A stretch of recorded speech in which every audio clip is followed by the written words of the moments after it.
Many thanks for joining us. This is the news on Galaxy Television. My name is Tife Tanimomo. Our top stories. One person shot dead as hoodlums reportedly hijacked Saturday's by-election into Isoko South State, constituency 1 of Delta State.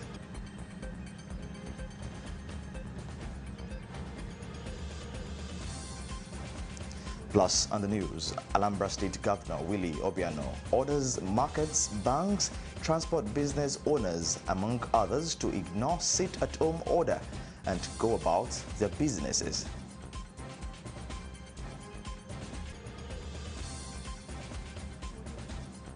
And one will take you outside Nigeria. Official commemorations are underway to commemorate 20 years since the 9/11 attacks against the United States. Those are top stories. We'll bring you details in just a moment.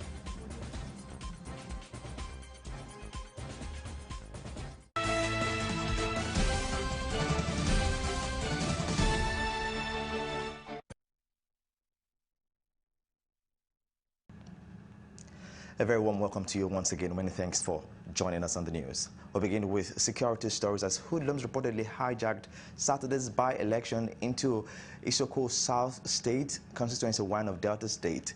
The State House of Assembly seat became vacant following the death of Honorable Kenneth Ogba in June this year. Saturday's shooting incident amidst the by-election was recorded at Irigbede community following misunderstandings among the electorate at one of the polling units. The hoodlums, who were reportedly armed with AK-47 rifles, shot endlessly into the air to scare away eligible voters before one of them shot directly at the victim for a reason that could not yet be ascertained. Prior to that sad incident, the election had been relatively peaceful at the unit, witnesses said.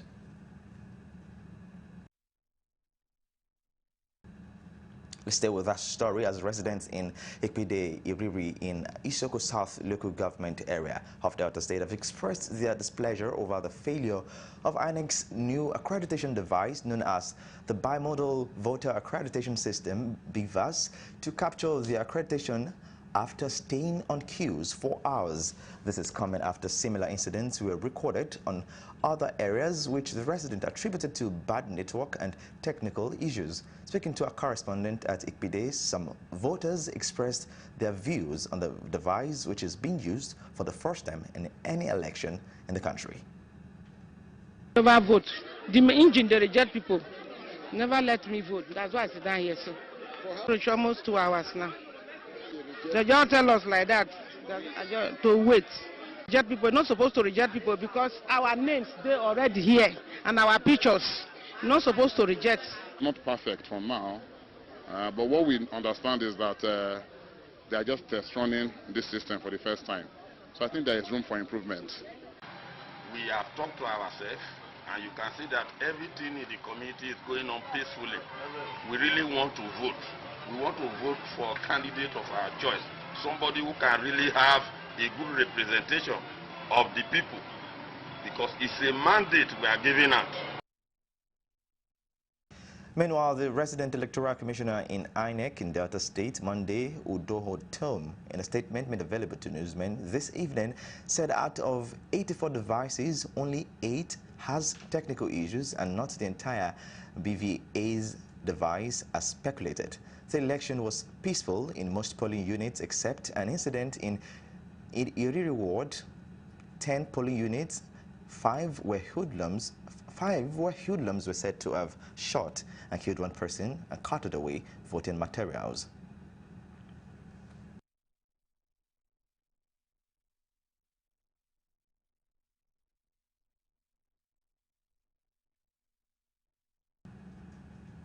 Let's start with electoral matters for a while, but now in Kaduna State, as the Kaduna State Independent Electoral Commission, KADCICOM, has declared the September 4 local government elections in some local government areas in the state inconclusive.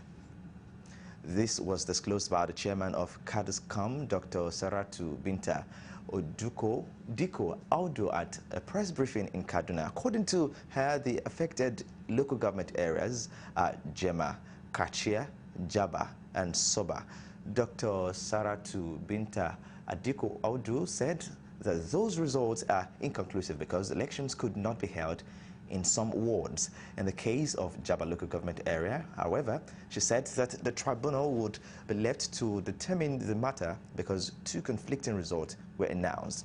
Both the PDP secretary and that of the APC has this to say about the local government election, what to expect of the 25th of September when the election will be concluded. I didn't see where we were. I just know they did not show up at the coalition center. So where are they? Where were they? That they did not appear at the coalition center. As for the results that were collated, only one party signed. If you believe that that was what was on ground and all the parties agreed, you should have gotten them to sign. It's not our fault. Our print out, the print out we do from the machine. If a party refuses to sign, no problem. An allegation by opposition party. I believe the CECOM are solid and the one that is having the responsibility to announce election results, not opposition party.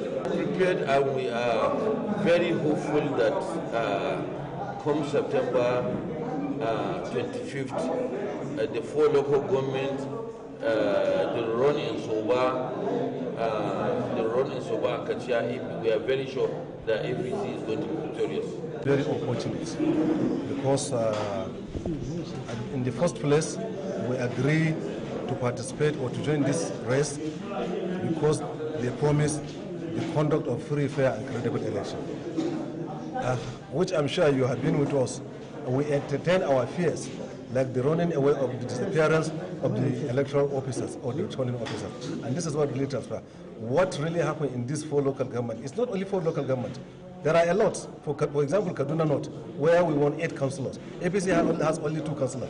PRP has 2 councillors. So, but at the end of the day, they went to a place where the election materials has not been assigned or was not there. Election has not been conducted in that area. They brought a result just add to it in order to favor them. So a lot of places, the same thing Kaduna South. Many local government, this is what has really transferred. And now, Anambra State Governor Willie Obiano has ordered markets, banks, transport business owners, among others, to ignore the sit-at-home order and go about their businesses from Monday, September 13th. The governor gave the order on Saturday after a meeting with stakeholders and members of the State Security Council. Heads of commercial business operations, including markets and transport leaders, were also at the meeting held at the governor's lodge in the state.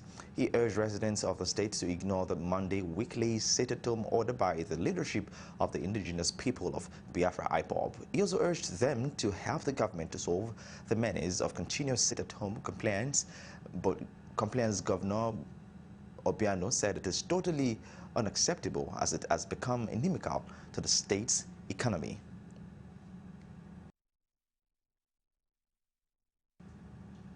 And in Lagos, the forensic team that presented its reports to the Lagos State Judicial Panel on Friday said the integrity of the scene of the Lekki toll gate shooting had been compromised long before forensic investigations. Managing Director of Sentinel Forensics Limited, Joseph Funshaw Ako, explained that the compromise was because the team visited the toll gate 87 days after October 20, 2020 incident. He added that the Lagos State Waste Management Authority, LOMA, had even carried out a clean-up of the area before the visit by the forensic team. Funshaw Ako spoke about the incident in a testimony when he appeared on Saturday before the Lagos Judicial Panel on restitution for victims of SARS-related abuses and other matters.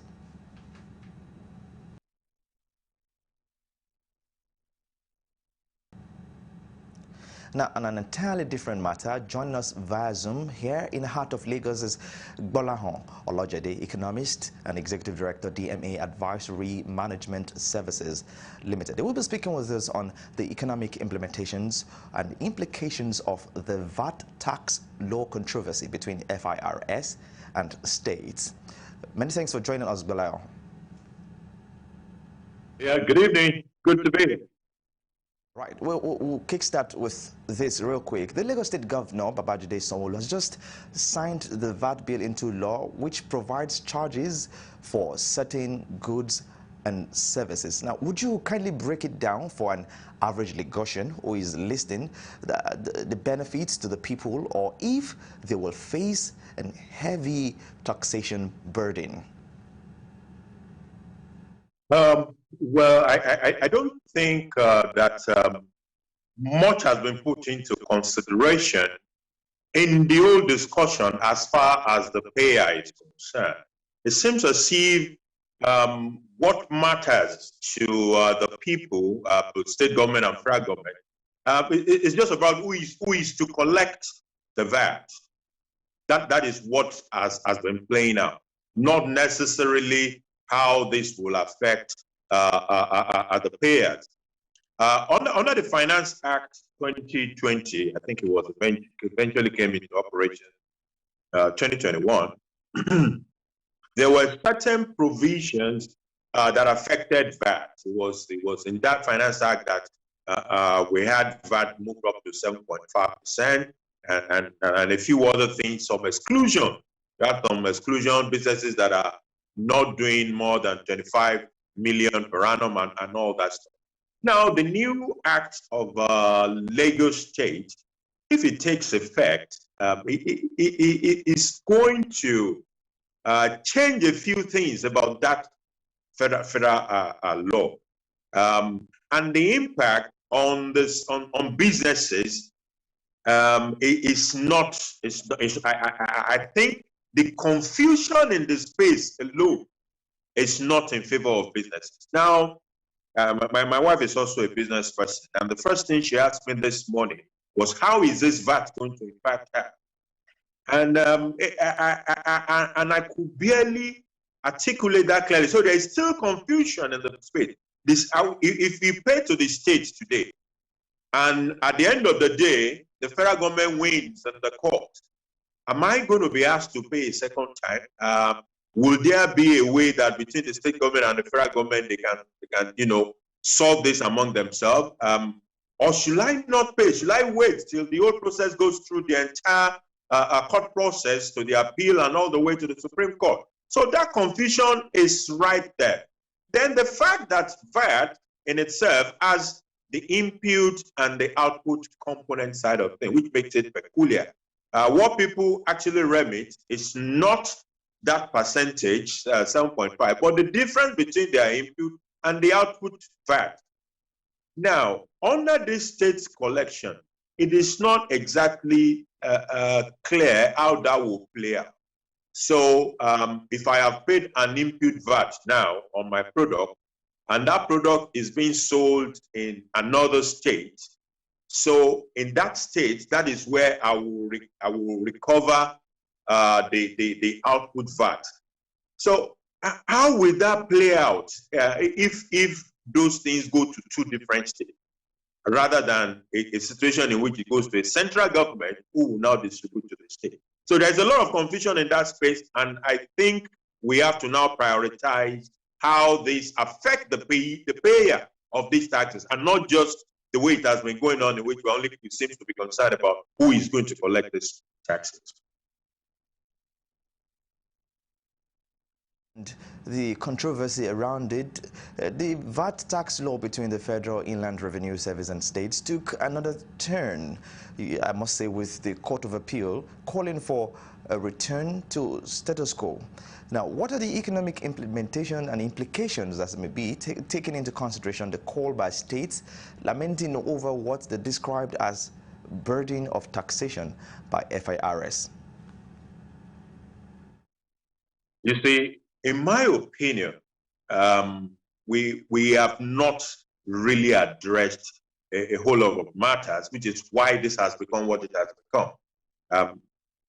We have situations in which there are elements of derivation. So if I take a Lagos State, for example, the volume of activities in Lagos State has created some sort of burden.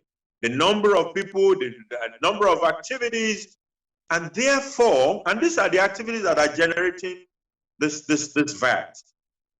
Take Apapa, for example, the burden on Lagos and Lagos State by virtue of Apapa, which is where a whole lot of the import VAT is generated. So these states like these need to be compensated, which is what the derivation is all about. At the end of the day, the way I see this thing go is that we might end up settling for a review of that derivation.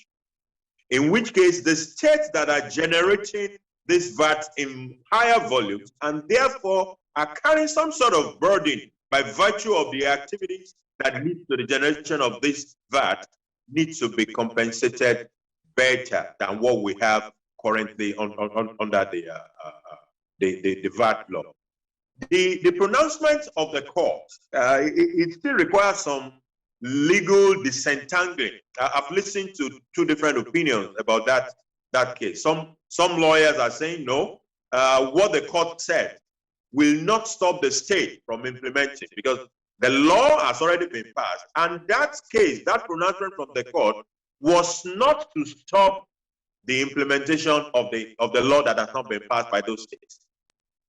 That is on one side. On the other side, I had lawyers who had said, look, the intention of that court pronouncement was to say the state cannot move ahead and start collecting the tax. So that there's a confusion in that space. And what we may need to do is to actually plead with the judiciary to see this matter as a critical matter of state, and therefore prioritize it so that we can reach a solution very fast. The appeal and the Supreme Court, and we have a final pronouncement. It makes it easier for us to move forward. Otherwise, we are in for a bit of trouble with the confusion that the court pronouncement and the fact that the states have already passed certain laws while the matter is still in court by FIRS. It's a whole lot of confusion. Okay, Gbolahan, just before we let you go, can you give us an insight on some of the states that are likely to suffer in this controversy, in this situation? Because it appears that the going forth and back and forth is likely leading to a further state of confusion. So can you just give us insight to some of the states that are likely to be affected by this whole controversy? When you look at the VAT generation, 4 states plus FCT last year generated about 87% of the entire VAT, which means 32 states managed to generate 13% of the VAT, 32. So essentially, a whole lot of states are going to be seriously impoverished by this step if it goes forward. And that also has implications for the states that are going to be the beneficiaries. So if the states that are going to be the beneficiaries now become, very wealthy, while there are so many poor states surrounding them, in a country where people are free to move anywhere, then those rich states had better be expecting the volume that will come into their state from all the impoverished states that will be surrounded, that will surround them. So these are the delicate part of these things and the complexity. We need to be able to manage it. Then we also need to say that even those states that we say are a big generator of this VAT, it is not by virtue of anything that they did specially. It has nothing to do with the governor. It wasn't because Wike became governor that Rivers is able to collect what it collects. Neither is Sanwo-Olu responsible for the natural harbor that is Lagos or the port activities that has been built there over the years or the trade for which Lagos has been known with the Portuguese for 300, 200 years ago. It is nothing about what these governors have done. So we must balance this thing delicately and ensure that derivation is, there's a justice in derivation. I agree with that. At the same time, impoverishing 32 states, while you want to make 4 states much more buoyant, for reasons that are more or less God's blessing, not by virtue of what those governors have done, we have to tread very carefully. This is a good place to anchor our conversations at this time. Thank you most kindly for speaking with us, Gbolahan Olojede, economist and executive director, DMA Advisory and Management Services Limited. Many thanks for speaking with us on the news. The pleasure is mine. All right, moving on, we're due for a break at this time, but in the part 2 of the news after the break, Bauchi, Borno, Kano, and Kebbi States feature prominently in the list of schools involved in examination malpractices in Nigeria. We'll bring you details of that story and more in just a moment. Stay with us, please.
You're welcome back. This is the news on Galaxy Television. Now, for more updates and latest news, visit our website at www.galaxytvonline.com or subscribe to our YouTube channel at youtube.com/Galaxy TV Nigeria. You can follow and interact with us on our Facebook page at facebook.com/Galaxy TV. Don't forget to follow and tag us on our Instagram page at Official Galaxy TV. You can also avail our Eyewitness feature via WhatsApp. If you have breaking news around you, simply share your story by sending short clips or videos of the news on 0818-6666-669. Our social media platforms are user-friendly and can always accommodate your live updates and comments. And now let's track educational stories for a while, as Bauchi, Borno, Kano, and Kebbi states have featured prominently in the list of schools involved in examination malpractices in Nigeria. This was noted by the Registrar of the National Examinations Council, Dantani Wushishi.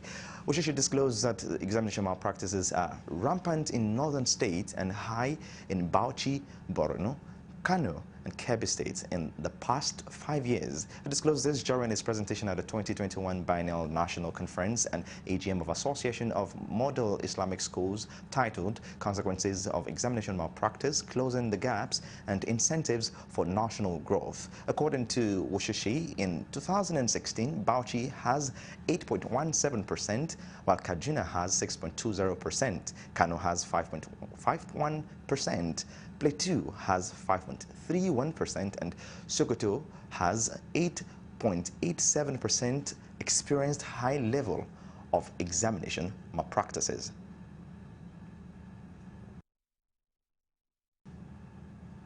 Still tracking educational stories, insecurity has been identified as one of the major challenges affecting the education sector as stakeholders brainstorm on a way forward. This was one of the critical issues disclosed at the World Literacy Day in Kaduna, with focus on the girl-child education. Mercy Abaluku, the program officer, Education as a Vaccine, says the education in northern Nigeria, especially that of the girl child, needs to be given more attention, as poverty and is another factor affecting the education sector.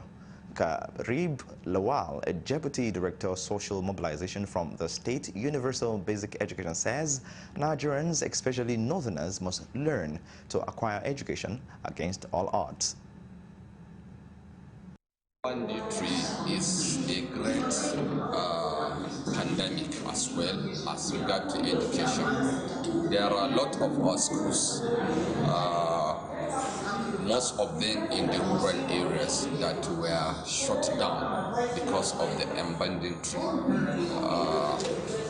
But it's a great challenge, of course, but we, the Nigerians, this banditry has been there for us for more than 1 year. The government is doing its efforts in addressing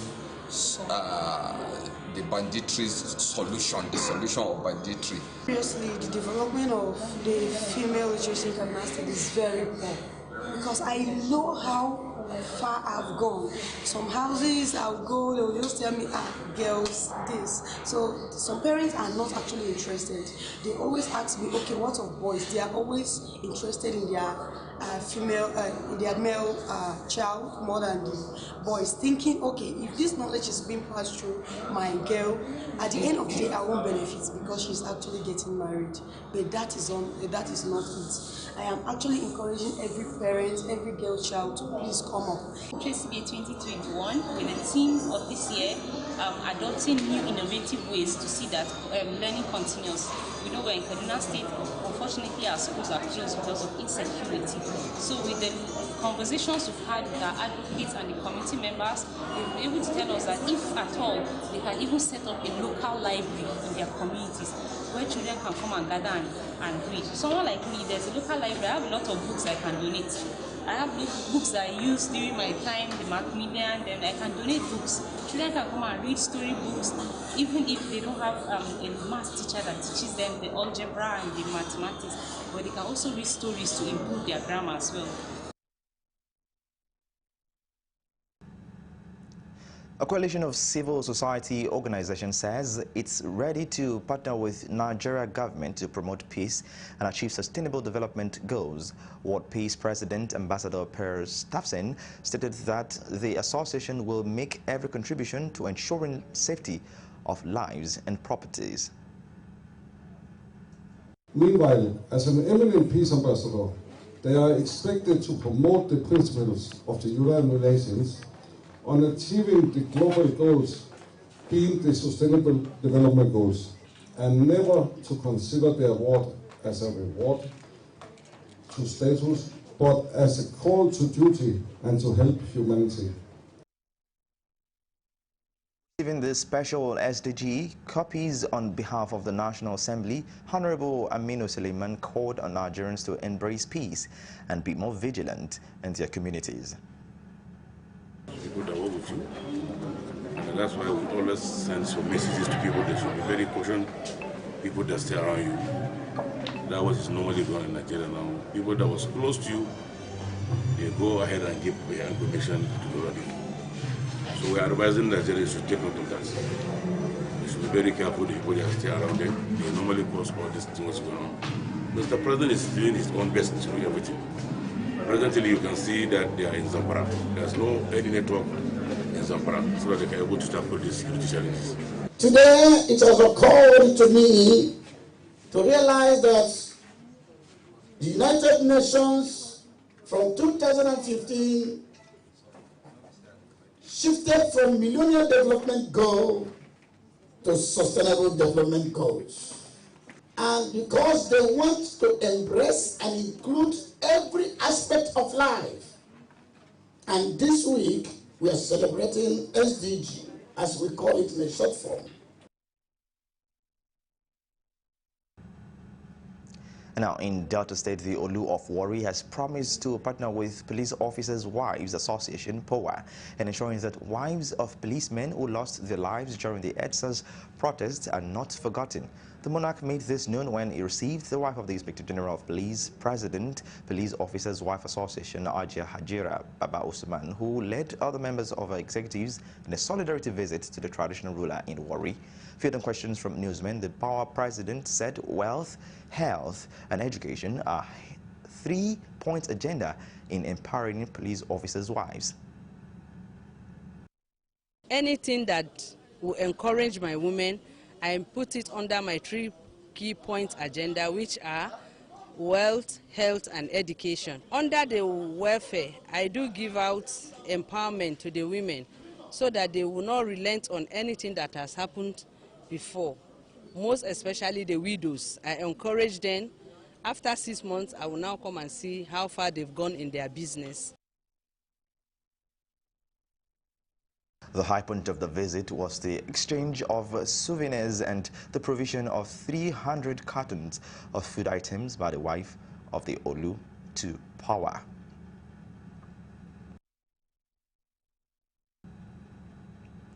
And And now to other matters, outgoing Comptroller General of Nigerian Immigration Service, Mohammed Babandede, has handed over the saddle of leadership of service to DCG Idris Jerry as acting Comptroller General, pending substantive appointment by the President. Mohammed Babandede, speaking during the handing over ceremony in Abuja Friday, said his tenure as Comptroller General of his expired officially after 35 years of service. He urged officials of the service to support the acting CG Idris Jerry and ensure that the service remains professional and responsive in the discharge of its constitutional duties. 36 during the weekend, Mr. President added 1 year for me, and I'm glad to state that I have already transmitted this information to the chairman of the board and the Minister of Interior, that I will hand over to the most senior officer, who is ACG. Thank you so much for coming to here. Not DCG. Thank you, DCG. Acting Comptroller General Idris Jerry, in his response, considered himself lucky to be given the opportunity to act, pledging to sustain the giant strides of the service. I assure you, by the grace of God, we won't let you down, by the grace of God. Leadership is a trust, and we must consult if we want to succeed. None of us will be happy turning back to see things are going bad in NIS. You are living NIS more than the way you left it, you saw it. You came, you saw, and you conquered. By the grace of God, we continue to make NIS grow from strength to strength.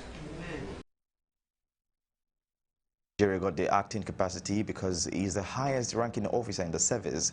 President Muhammadu Buhari will in no time appoint a substantive Comptroller General of the Immigration soon.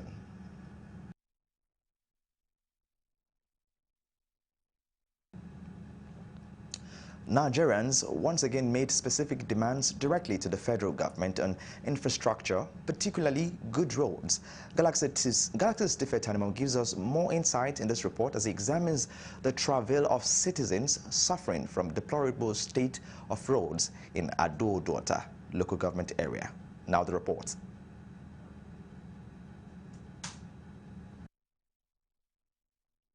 Ado-Duota local government area, the third largest concentration of industries in Nigeria as of 1999. It is well known as the home of former Nigerian President Olusegun Obasanjo, as well as the possession of various large markets situated northwards Lagos border along the federal government-owned Lagos-Abeokuta Expressway. The local government generates the highest internally generated revenue for Ogun State government, with its population growing in millions daily. However, this has become the state of the community at the moment, with struggles on road infrastructure, a total state of declination. The struggle began since 2018, when we, under the auspices of Nigeria Bar Association, having tolerated the inactivity of government and their insensitive nature, we planned a protest in 2018 as a body. But government as it is, of course, we wrote to all the agencies involved. We wrote to the police, to the judiciary and DSS. It leaked to them. 2 days to the protest, Minister of Works went on air to say that we have awarded the contract. It was on print media everywhere. Billions budgeted for it. But as we speak, nothing has been done on the road. Even waited in vain in 2018 on becoming the NBA chairman of Ota branch once again, Barrister Ogba, on the spot, initiated a massive protest which caught the attention of Ogun State government, and delegates sent on behalf of the state government appealed to people in the affected areas to consider that he is new in office and will give the area the desired attention as soon as it settles in. Afterwards, this reflected in the 2020 budget, as the roads were enlisted on roads due for rehabilitation, but the said roads have not been repaired. This has unfortunately resulted to destruction of lives and properties from time to time. This is Ota Iduroko Road. It's a federal road that was said to have been attended to by the Federal Ministry of Works, FEMA, and apparently this road needed little bits of touches of palliatives, of different potholes. So these construction workers came in for rehabilitations, scraped the potholed part in the name of wanting to fix the total road. And it happened that the rainy season came, they could not touch this road anymore, and that is why this road right here behind me is this terrible. It has degenerated to a very terrible situation.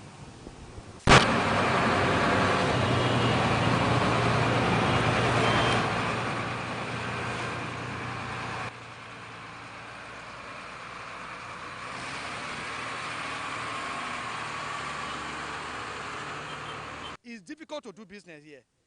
Today, there were trucks that were fell on the road, but they were removed yesterday. We have about 5 trucks that were on the road, but they were removed yesterday. So it's because there is no rain yesterday and today. That is why we have not seen another truck falling. Once it rains, it becomes difficult to come out here. You can see my legs.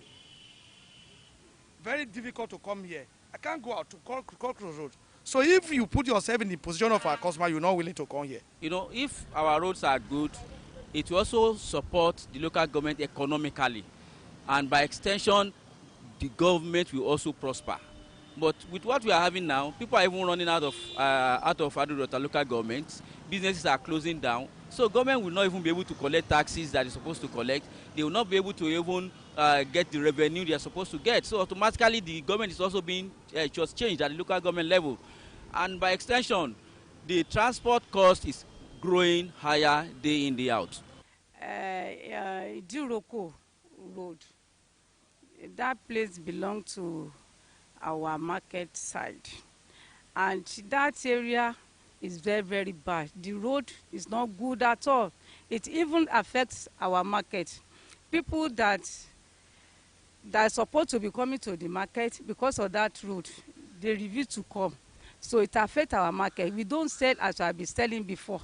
That road is very bad. We want the federal government to help us, to come to our...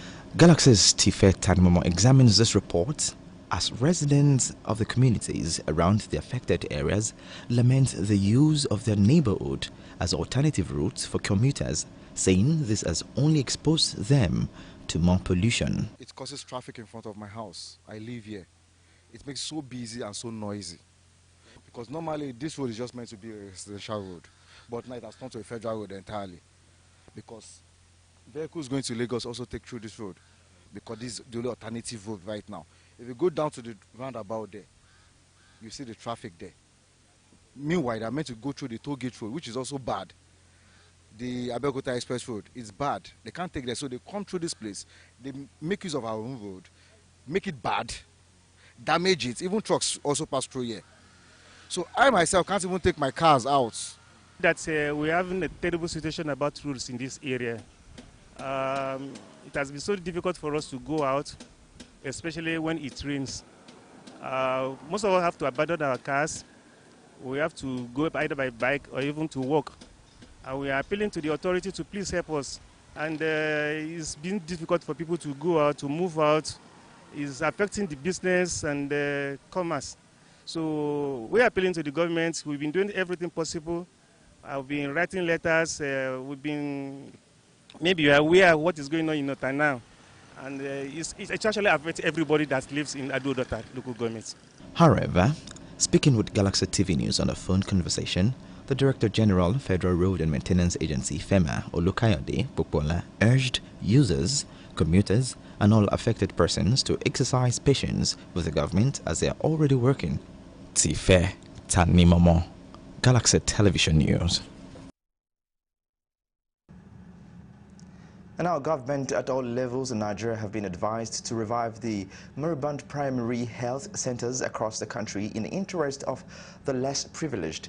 A cross-section of members of the Women Medical Association of Nigeria, Oyo State Chapter, who spoke at a medical outreach held in Akaran in Onuara, local government area of Oyo State, decries the poor state of most of the primary health centers in Oyo State and other parts of the country. Correspondent Kule Ojo reports that Dr. Otolorin and Dr. Adenike Taiwo maintained since the outbreak of coronavirus had made it impossible for anyone to travel out of the country for medical attention, the existing facilities on ground need to be upgraded. On his part, the chairman of the Onuara local government area, Sanusi Additional, commended the medical team for the initiative, adding that the present administration under Governor Sheyi Makinde has made qualitative healthcare delivery as one of the pillars of his administration. It is a bit worrisome. There is no problem that doesn't have a solution. We will continue to engage those that are supposed to be in key positions to make sure that things are supposed to be how they should be is made to be so. The message will be that our government should be more responsible towards our people with regards to their health. Health starts from primary health centers. If there is a good prevention measure, then there will be little or no sickness. And if the primary health centers are given the right infrastructure, very few will be going to the secondary and the tertiary. We are very grateful, very well appreciated for this commission. We pray that Almighty God will be with them. We are very happy for this program. You know, health is wealth. What they are doing in order today is very good because all our people, they need health.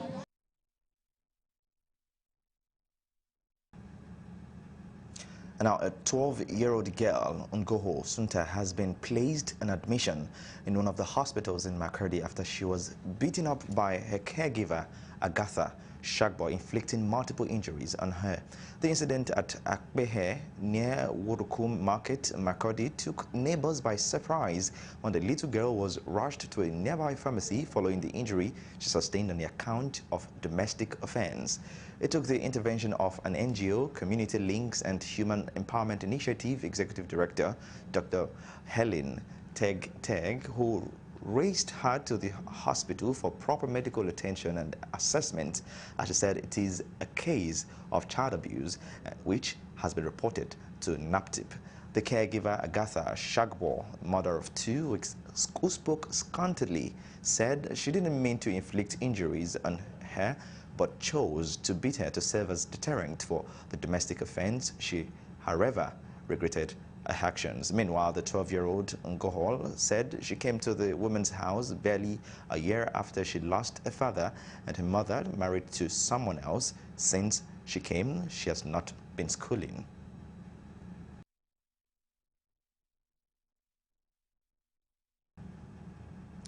You're still watching the news on Galaxy Television. Now, up next, stories from the international scene.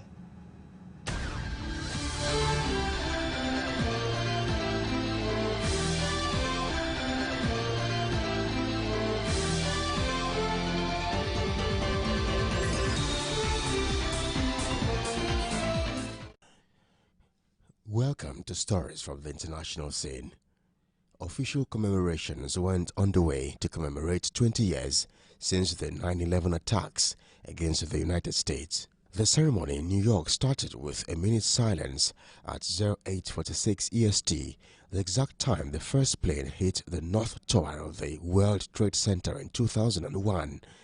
Thousands of people across the U.S. have gathered to mark the somber occasion. President Joe Biden traveled to all three attack sites on Saturday: New York, Pennsylvania, and Virginia.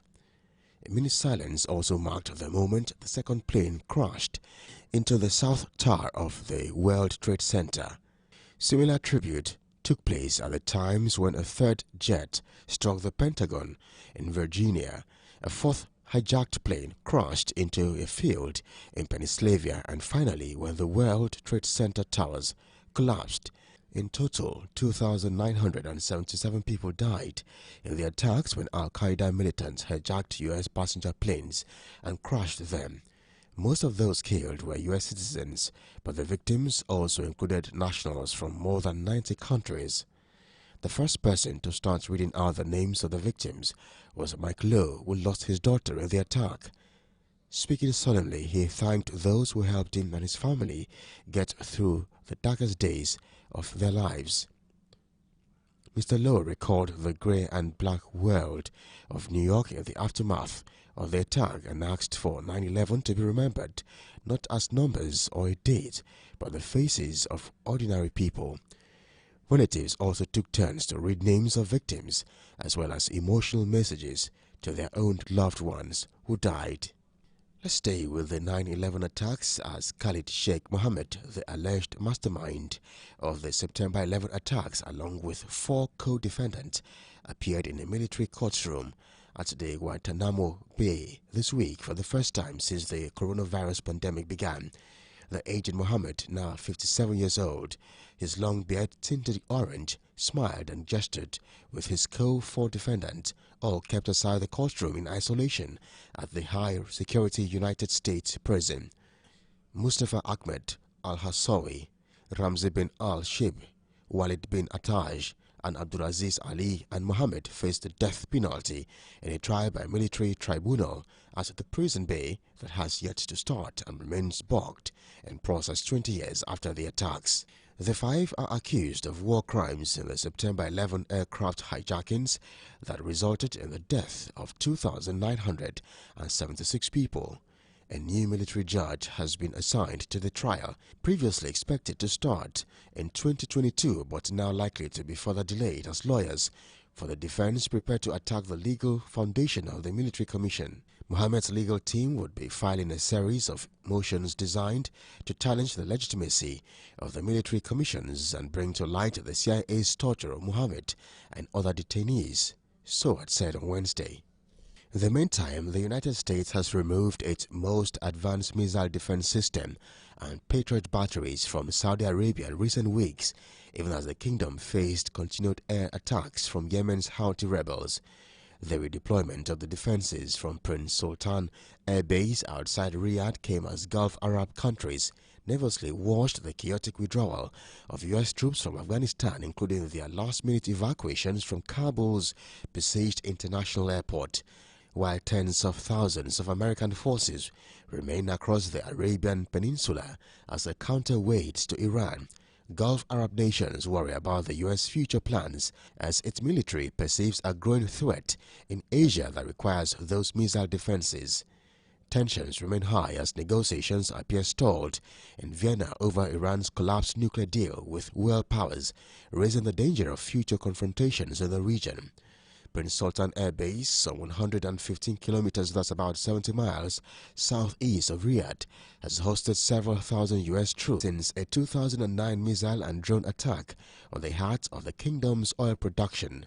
That attack, though claimed by Yemen's Houthi rebels, appears instead to have been carried out by Iran, according to experts, and physical debris left behind. Tehran has denied launching the attack, though a drill in January saw Iranian paramilitary forces use similar drones. Let's stay in the Middle East for a moment, as a video analysis shows the United States may have mistakenly targeted an aid worker rather than ISIS fighters in its final attack in Afghanistan that killed 10 civilians, the New York Times reports. The Pentagon has said it disrupted a new attack planned by the armed group through a Reaper drone attack on August 29, the day before U.S. troops ended their 20-year mission and following a devastating attack outside the airport where vast crowds rushed to leave the victorious Taliban. But Kabul resident Amal Ahmadi earlier told newsmen the U.S. raid killed 10 civilians, including his small daughter, nephews, nieces and his brother, Emaray Ahmadi, who was driving the car that was struck after he parked. New York Times investigation said there was no evidence of a second explosion, with only one dent on a nearby gate and no clear signs of an additional blast, such as blown-out walls. And now to other stories. Israeli police on Saturday said they arrested 4 of the 6 Palestinians who broke out of a maximum security prison this week. The arrest moved Israel closer to closing an embarrassing episode that exposed deep flaws in its prison systems and turned the fugitive prisoners into Palestinian heroes. Two people captured were identified as Zakaria Zubaidi and Mohammed Al-Arida. Both were reportedly found at a truck garage in northern Israel. Israeli authorities were called on Saturday. Police said they caught the two men in the Arab town of al-Ghanam.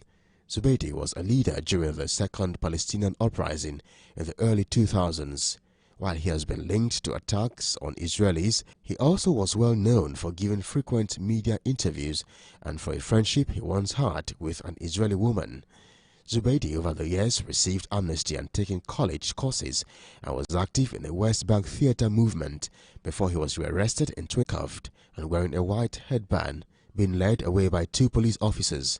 According to Israeli media reports, local residents in both towns had turned in the prisoners. In a statement, the police said that Israeli forces, including the military, have been working around the clock to catch the fugitives. And finally, on the international scene, France's former health minister is being formally investigated over the handling of the COVID-19 pandemic. Prosecutors looking into government failings are investigating Agnès Buzyn for endangering the lives of others. Ms. Bill accountability for their pandemic response. A special court set up in France in 1993 to investigate government ministers accused of misconduct will decide whether to prosecute her. The wording of one of the charges being investigated is failing to fight a disaster, according to Newsman. At a court hearing on Friday, the 58-year-old said she welcomed the chance to explain herself and to establish the truth, according to reports. She added that she would not let the government's actions or her own be discredited. Quote, "When we did so much to prepare our country for a global health crisis." And that's it on the international scene.